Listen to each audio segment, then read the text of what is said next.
はい、どうも、鉛筆おばさんです。今回も、ノート、巻き、鉛筆、消しゴム、色鉛筆を使って書いていきたいと思います。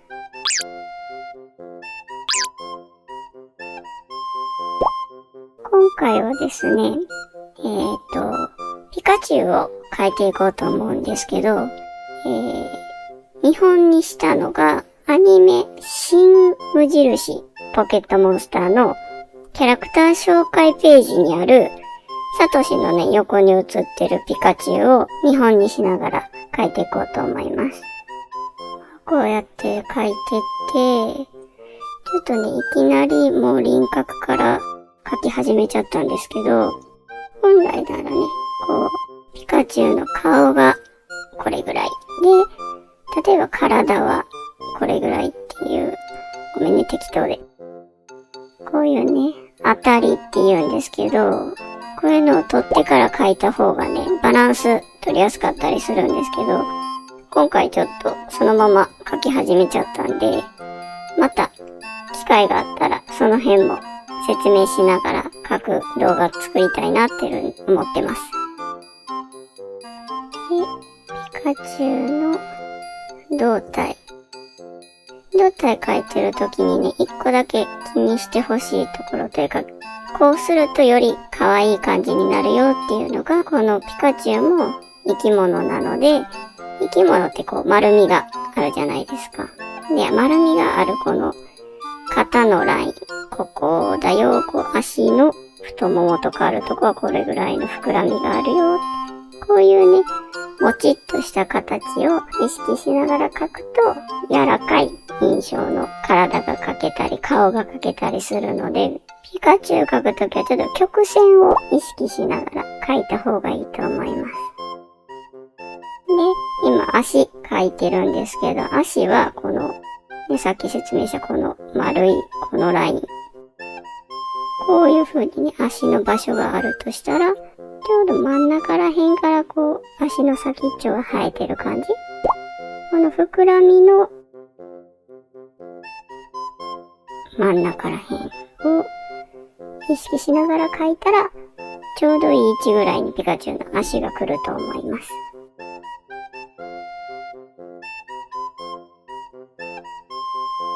で、次。手なんですけど、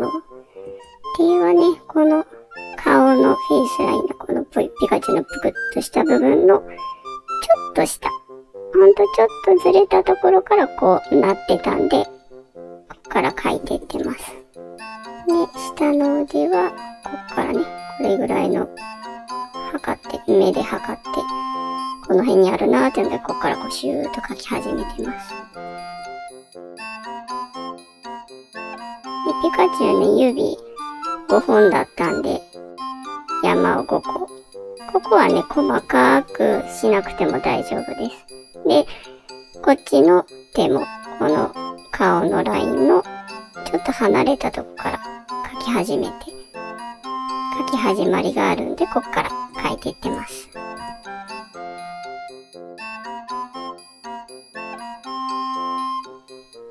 で、今回ね、ここさっきちょんちょんちょんって、ちょっと今見えないけど、さっきちょんちょんちょんってやってたのは、こっちの、ここのお手手からの距離をね、測りながらやってました。こっちの手がここら辺にあるんで、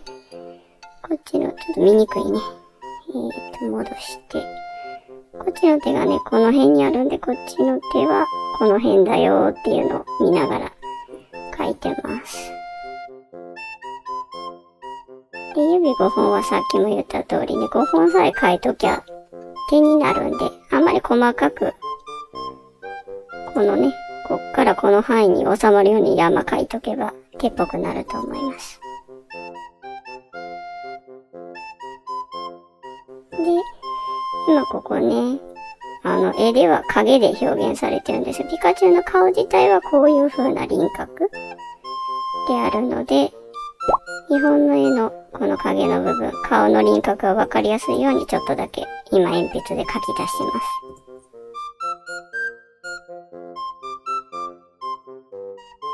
す。で、次がね、尻尾なんですけど、ピカチュウの尻尾が自分が思ってたよりもすごい長くて、結構バランス取るの難しいなと思いながら今描いてます。これで描きながらね、横の絵と見比べながら今尻尾描いていってるんですけど、確認してるのが、なんか距離おかしいなと思って。で、どこがおかしく感じたかっていうのが今ね、消しゴムで消したこの範囲、ここまで描いてたんですけど、この距離がね、見本にしてる画像よりもだいぶ広くて、あ、ちょっと失敗したなと思って、今描き直してます。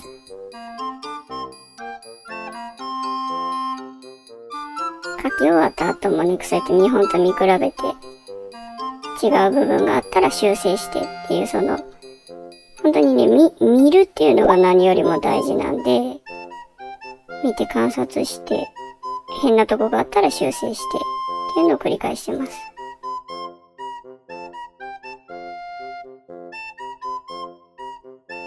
今、尻尾を描きながらね、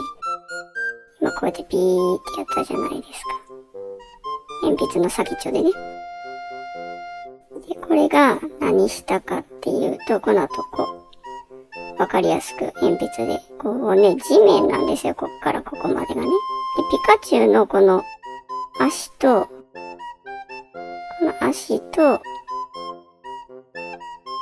尻尾の先がちょうど同じぐらいなんですよ、こことここが。それをまっすぐ揃えたくて、鉛筆でね、直線を見ながら、ここの角の位置をね、決めてました。で、耳なんですけど、耳描く前に、ここのね、距離がちょっと顔長いなと思ったんで、今これ縮めるために頭一回修正してます。で、ここ丸く描いてたんですけど、ちょっと平たい感じになるんですね、ピカチュウが。ここはちょっと平たい感じに修正してます。で、耳の位置。真ん中、多分ここを真ん中として、真ん中からこれぐらいの位置。ここはこの膨らみから見て、この膨らみから見て、この位置。真ん中に区切ったこの位置っていう見方で、今耳のね、始まりの部分を決めていってます。こっちも逆のとこも同じね。こっからの距離と、こっからの距離、見本見ながら描いていってます。ピカチュウ意外とね、耳長いんで、ここもちょっと気持ちいい。自分が思ってたよりもちょっと長めに描いてます。この耳がね、意外とバランス取るの難しいんですよね。ちっちゃかったらなんかちょっと違うし、でかすぎても違う生き物になっちゃうしね、これ。で、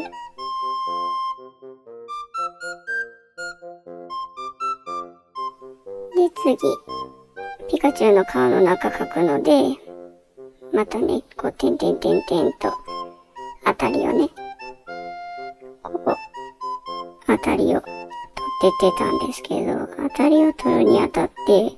前回はね、こう、まっすぐ十字描いたんですけど、今回ね、ちょっとこういうカーブがあるんですよ。で、カーブを描いた意味っていうのが、ピカチュウの顔は、凹凸があるので、横から見ると、こういうね、鼻がある。凹凸がある。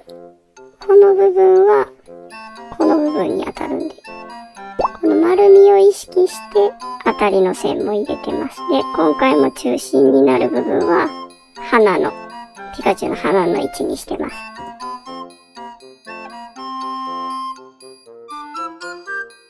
で、ちっちゃい三角、逆三角の鼻を描いて、目もね、鼻のこの位置から、こんだけ離れたところからスタートしてるよっていうので、ここから描き始めてます。逆も一緒。からの距離も見て、両方の距離で測って描いてます。でね、今見比べてもらったらわかると思うんやけど、今この距離と、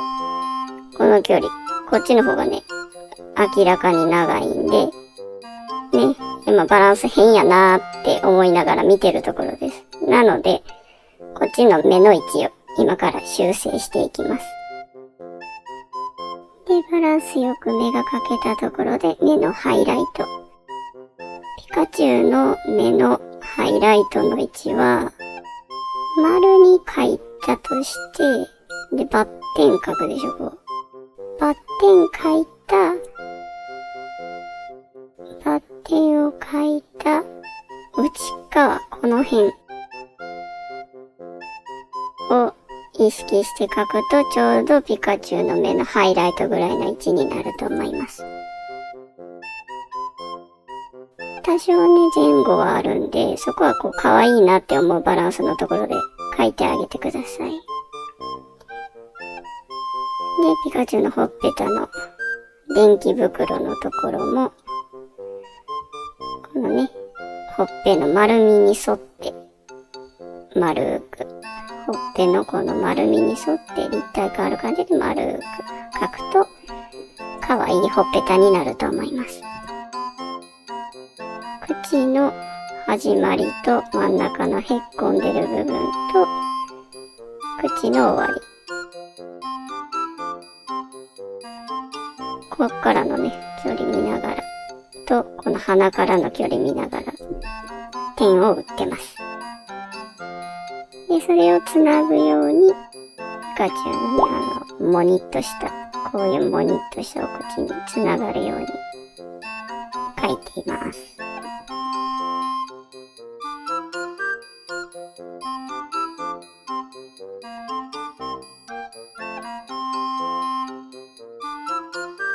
で、マッキーでね、線なぞろうと思うんで、裏写り防止の紙を引いて、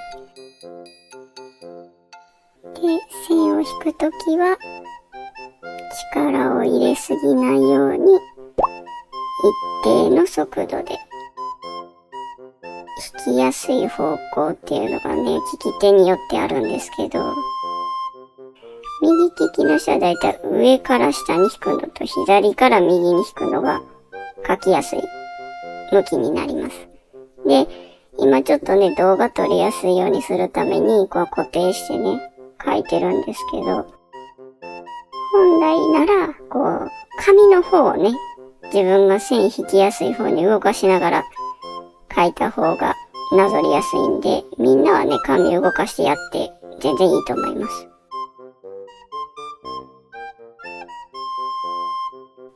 ほら、引きにくいからね、こうやってちょっと失敗というかね、ちょっとずれちゃったりもするんです。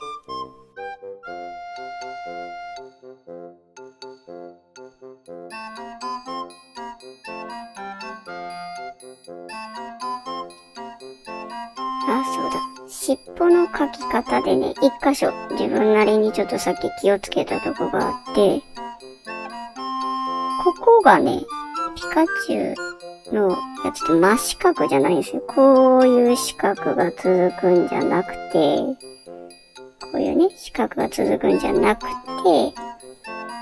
こがね、ちょっとずれるんですよ。始まりの部分がね、この始まりの部分が、ちょっとね、こっちの内側よりもこっちは上に来るみたいな。こういうギザギザを意識して描いたら、ピカチュウの尻尾っぽく見えたんで、そこもまたね、ちょっと下書きの時に気をつけてもらったらいいと思います。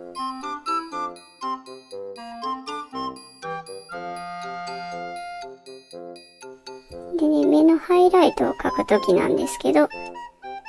丸を描いたら、このハイライト、残したいのに、ハイライトを綺麗になぞっちゃうと、ここの部分の塗り残しじゃないな。黒く潰れちゃうので、外の線を活かした、ここもね、内側のハイライトの始まりやと思ってこう描くと、白い部分、ハイライト結構いっぱい残るんで、ここの辺意識して描いたら、ここなんかちっちゃくなっちゃったっていう事故は防げると思います。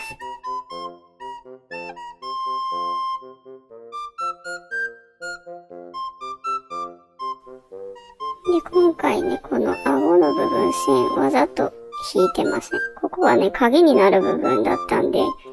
後の色塗りの時にちょっと濃いめに塗って影作ろうかなって思ってます。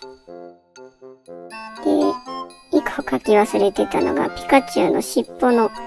根元の部分のね、模様のギザギザ。ここちょっと描き忘れてたんで、本来ならね、ここもちょっと色鉛筆だけで線引いてるようなとこだったんですけど、今回はわかりやすくね、ここも細めの方で主線引いときます。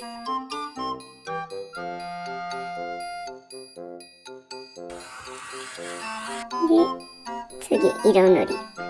今回も色鉛筆で色塗っていこうと思うんですけど、ピカチュウなんで黄色。ちょっと思惑があってオレンジ、赤と茶色。で、最後に黒で。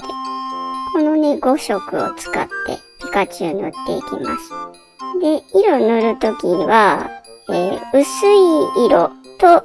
広い面積から塗り始めると綺麗に塗れます。濃い色をね、先に塗ってしまうと、はみ出した時にね、修正が効かないんで、薄い色だとね、濃い色上から塗ったら見えなくなるからいいんですけど、逆だとね、それができないので、薄い色から濃い色へ、広い面積から小さい面積へで塗っていくと、綺麗に色が塗れるようになります。で、黄色い部分が塗れたら、さっきね、線引かなかった顎下の影の部分。同じ一色でもね、濃く塗るとちょっとだけ影っぽく見えるようになるんで、その辺、濃い薄いでね、濃淡つけることもできるんで、なるべく最初は薄く塗って、重ねて色濃くしていった方が、いろいろ調整しやすいかなって思います。で、言ってたオレンジ。オレンジはですね、ピカチュウのほっぺたがね、純粋な赤色じゃなくて、ちょっとオレンジ混じりの、朱色まではいかないかもしらんけど、オレンジが混ざったような赤色だったので、最初にね、ちょっと薄くオレンジを仕込んでから、上に赤色をまた薄く重ねていくと、2色の色がね、混ざった感じの色になるので、これを繰り返して何回かね、重ねて塗っていったら、ピカチュウのほっぺたの色に近くなるかなと思ってやってってます。でね、最初に濃くギュッて塗りつぶしちゃうと、次の色鉛筆の色が入る、要は隙間がなくなってしまうので、重ねて色を塗るっていうのが難しくなるんですね。それを防ぐためになるべく全部薄く何回も重ねて塗っていった方が色を混ぜたりとかがしやすくなります。で、茶色でね、ちょっとだけその影の部分、そのキャラクター紹介ページのでピカチュウもね、影があったんで、影の部分入れてってます。この影もね、最初の黄色をすごい濃く塗ってないから上から茶色を重ねることができるんで、濃く塗らないっていうの結構大事かもしれないですね。で、これさっき言ってた黒い濃い色で塗ってた時にこのね、入っちゃったんですよ、ちょっと黒い色が。で、色鉛筆ね、消しゴムで消せないことはないので、怖がらずに塗ってた方がいいかもしれないですね。最後にピカチュウの耳のところを塗ったら、これでピカチュウの完成になります。ほなまたねー。